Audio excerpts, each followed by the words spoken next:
রস আমি কার কাছে আর পাই। ফুলের মধু ফুলে থাকে, ভ্রমর যদি না খায় থাকে, সেই মধুর কোনো মূল্য নাই।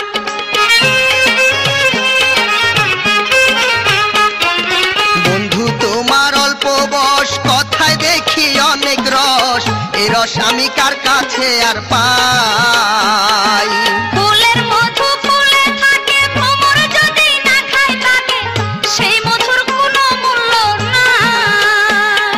আমি 100 ভরি সোনা দিয়া তোমারে করিব বিয়া, 100 ভরি সোনা দিয়া তোমারে করিব বিয়া, যদি রাতে থাকে তোমার বাপ। বন্ধু তোমার বাড়ি যাইতে পরে আমার পায়ের তলায় সাপ। তুমি